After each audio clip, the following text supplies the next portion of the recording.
At the top of every hour, we are going to pause and be silent for a while to offer our prayers for those in Dallas. We're getting to that point. But first of all, and by the way, we are broadcasting this live on our Facebook Live channel right now, so you can go to K205's Facebook site right now to check this out.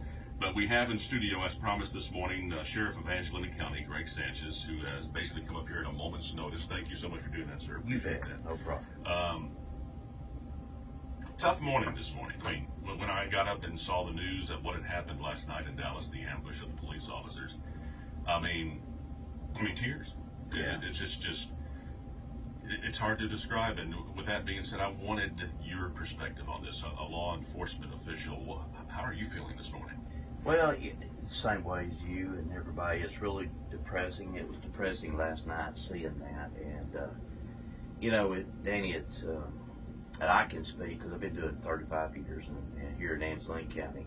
And all policemen here, we all care about everybody. Right. And everybody's lives matter. And everybody's important in God's eyes. And this is nothing but hate at its highest level. When you get so caught up, and that's why it's very important to me as a leader, as a sheriff in this county, to be a good leader and be responsible in my words. And a lot of this goes back many years ago when some of the shootings started happening, and a lot of these groups and our leaders, some of our leaders, I want to be careful with my words, some leaders in this country and some of the national media, local media has never been a problem, but they have been on there spewing out this resentment and hatred towards police officers. And so these people get out here and act it out, and they just throw more gas on the flames, and so you're seeing that. I think that was this, from what I've seen on the national media about this shooting in Dallas. I think one of them made a statement about that. That's why he was killing them. And but we had to be responsible in our words and bring people together. We had to bring people together. And, I work very well with all different groups here in Angelina County, and I'm glad I do. And I get along with everybody, and that's why it's important to be able to communicate and talk to each other. And I know these policemen here in our county, they care about people. Now, do policemen occasionally make a mistake? Yes. But, for the most part, they don't do it on purpose, though. They're not out there targeting anybody to harm anybody, and especially kill somebody. That's a big thing when you take a life. And but they're not out there trying to harm him. Now, they do make mistakes occasionally, and I just want everybody to know, I know the police chief here in Lufkin and myself and other police chiefs here in Angelina County.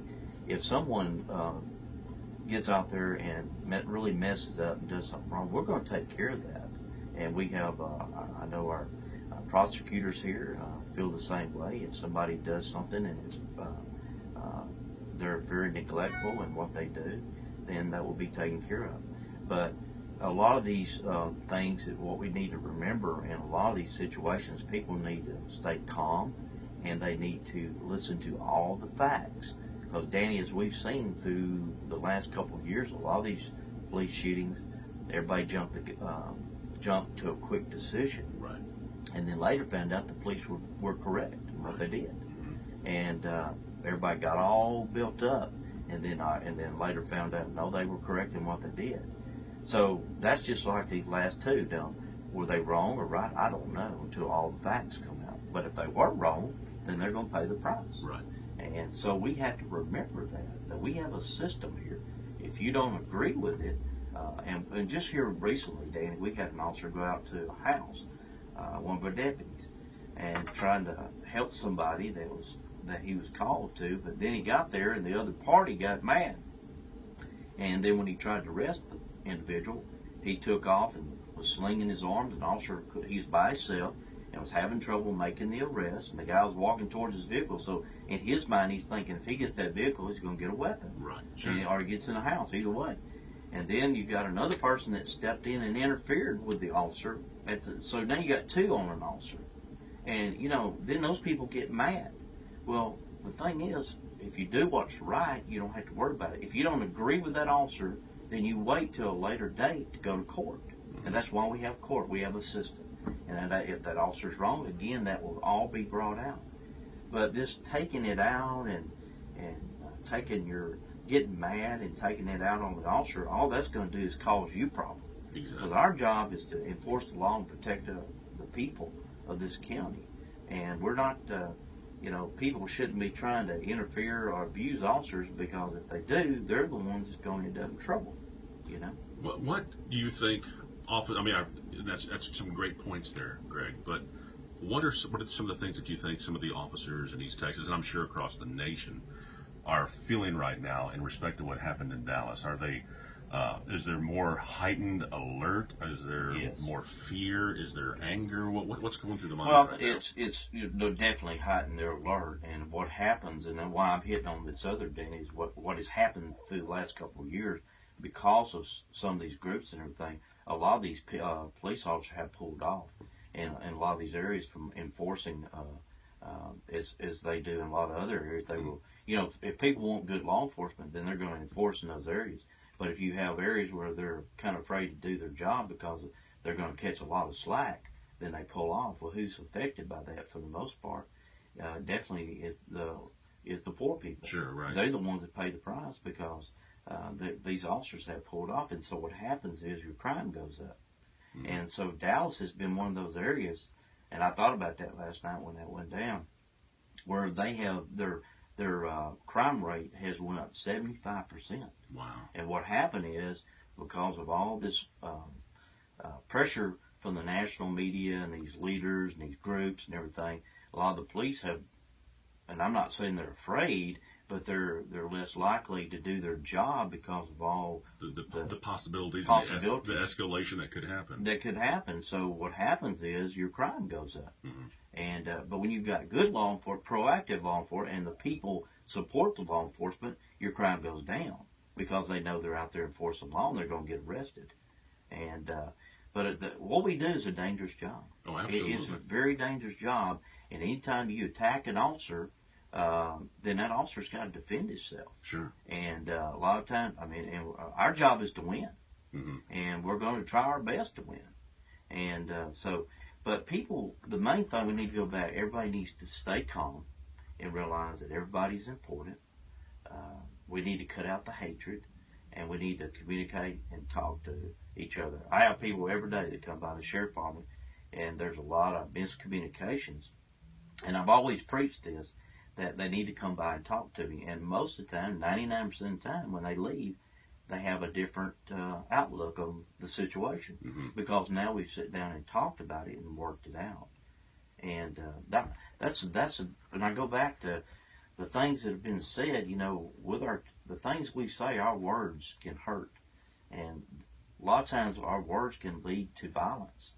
And that's why you have to be so careful as a leader when you start downing police and putting them down and accusing them of being racially motivated, targeting people and wanting to kill people. That is an absolute lie. Right. That's just propaganda. No policeman wants to take a life. That is a big deal for a police officer to have to shoot somebody. And then all the legal things that you're going to go through when you do that.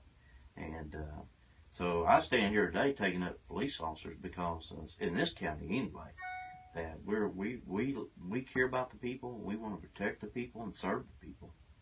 And what do you think as far as I think this is probably an obvious answer but forgive me for asking it. But what do the law officers of Dallas, what do they need from us right now?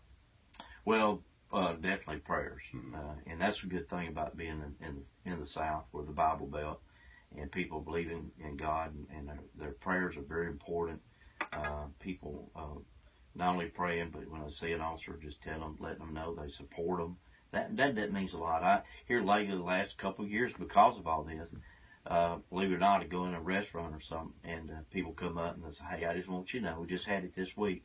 Hey, I just want you to know we support you and we care about you." Sure. And a lot of times, a lot of them, they'll buy our meal, Yeah. And so we'll get up to leave, and that's happened a lot here lately, and it just shows you around here we got really some good people that support law enforcement. So when the law officers in the area see somebody wearing something like a blue ribbon, that means a lot to them. It does. It does. It shows support, and And at the same time, all of us here, I grew up here and was raised here. Danny and most of these officers were raised here, and they care about this county, and these are their people. Yeah. And nobody's here to harm anybody or do anybody wrong.